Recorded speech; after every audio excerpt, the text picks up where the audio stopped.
Hoy vamos a comenzar a hablar sobre la dimensión de la lengua en este modelo o esquema de lengua, texto y discurso.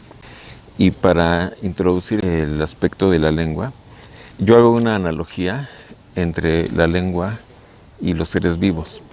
Esto me parece útil porque precisamente una de las razones por las que mucha gente tiene problemas con manejar la lengua, especialmente escrita, pero la lengua en general, es porque la lengua es un sistema extremadamente complejo. Tan complejo que entre todos los académicos y especialistas que han tratado de explicar qué es la lengua y cómo funciona, y ahí ha habido mentes muy brillantes como Saussure, el padre de la lingüística, o Noam Chomsky, o Sapir, o Jacobson, diversos autores que son muy reconocidos en el ámbito de la lingüística.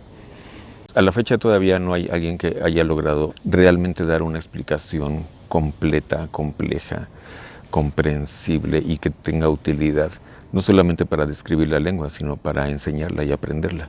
Entonces, como yo trabajo principalmente desde el rol de maestro o educador de lengua, he encontrado útil esta analogía para entender un poquito lo que es la complejidad de la lengua, pero de una manera que a la vez sea accesible.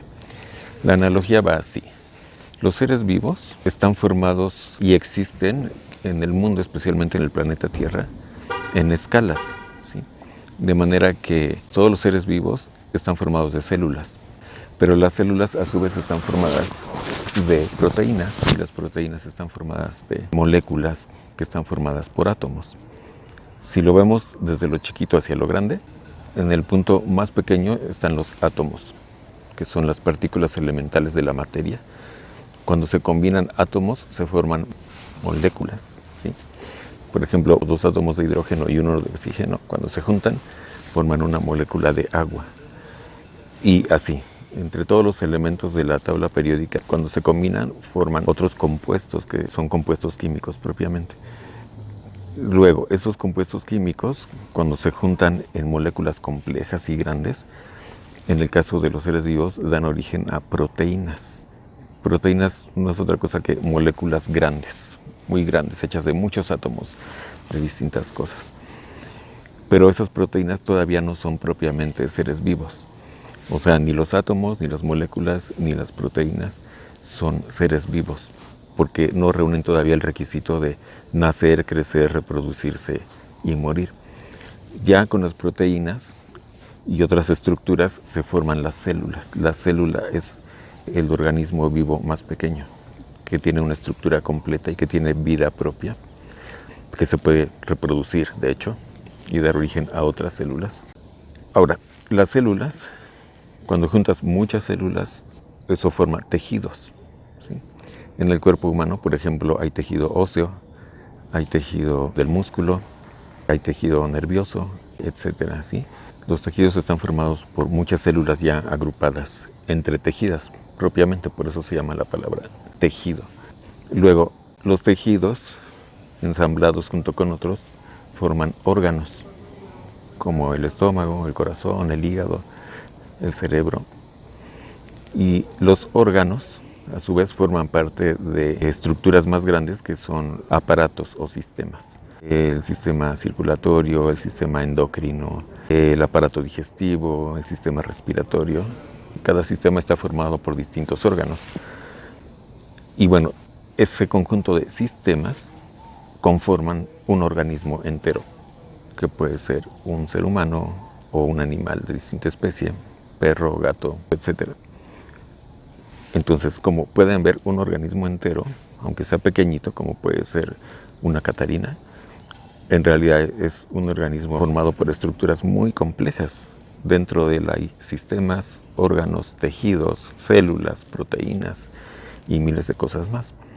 Pero ese organismo entero, a su vez, solamente vive y existe dentro de un ecosistema, una ecología, ¿sí? Que, como sabemos y nos lo enseñan desde la primaria, pues una cosa es el ecosistema del desierto o los bosques tropicales o los bosques altos de coníferas, fríos, o la tundra, etcétera, etcétera, ¿sí? Entonces, cada ecosistema a su vez se convierte en el hogar natural de ciertas especies que pueden vivir ahí, que están adaptadas a ese ecosistema. Bueno, entonces, ¿cuál es la analogía con la lengua? La lengua es un sistema de signos, ¿sí?, que tiene elementos en distintas escalas. La escala más pequeña es el sonido individual llamado fonema. Los sonidos que producimos cuando hablamos, lo que la gente escucha y reconoce son las palabras, como la palabra mesa, silla, pero esas palabras están formadas por sonidos articulados, que pueden ser sílabas, como por ejemplo la palabra mesa, pues tiene 2 sílabas, mesa, pero a su vez la sílaba tiene otros sonidos adentro, que son los fonemas. La sílaba me tiene m y e, y esos fonemas son las unidades mínimas del lenguaje, porque ya no se puede dividir en otras más pequeñas. El fonema m o el fonema a ya no lo puedes subdividir en algo más chiquito. Ahora, aquí la analogía se mantiene porque los fonemas y las sílabas, así como los átomos y las moléculas, no tienen vida.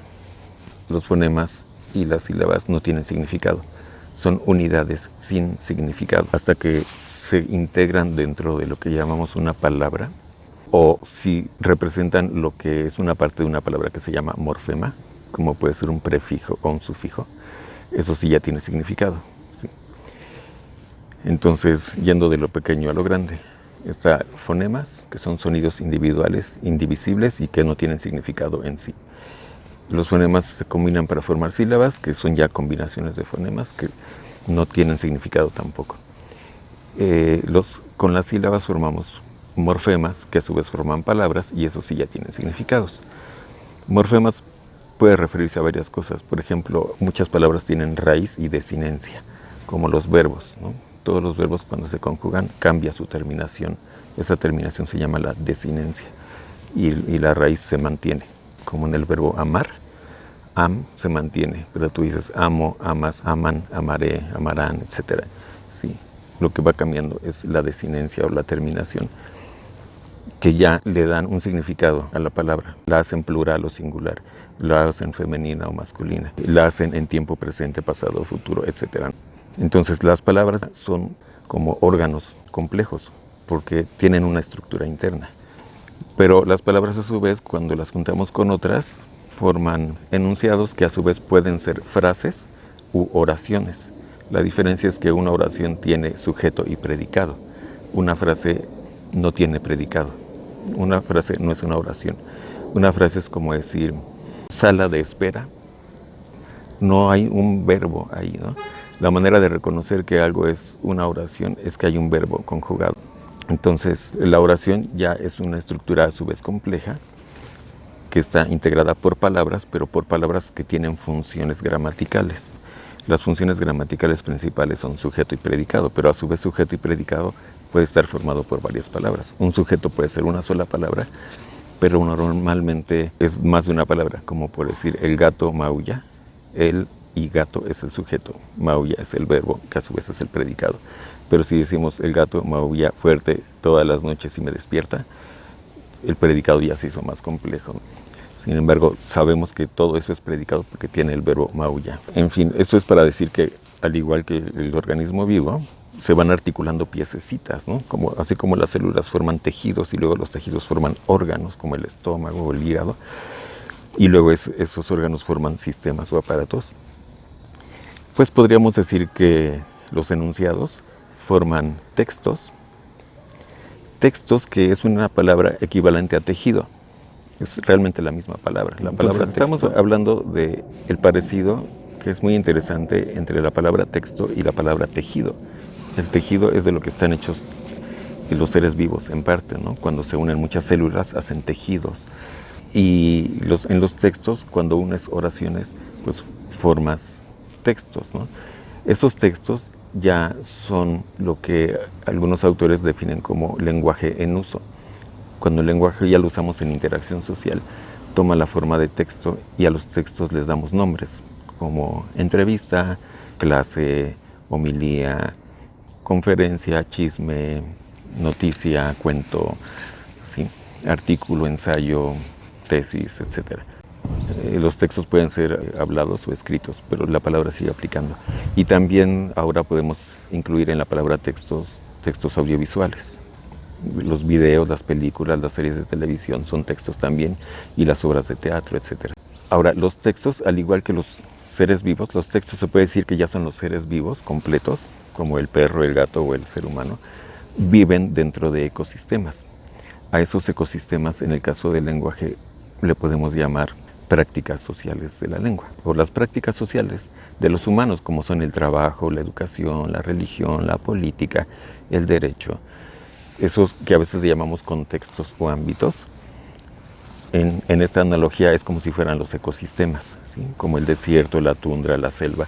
Entonces, cuando hablamos del contexto político, religioso, académico, ahí viven ciertas especies de textos, que son los textos políticos, los textos académicos o educativos, los textos religiosos, etcétera, que están ligados a distintos tipos de prácticas o actividades humanas, ¿sí?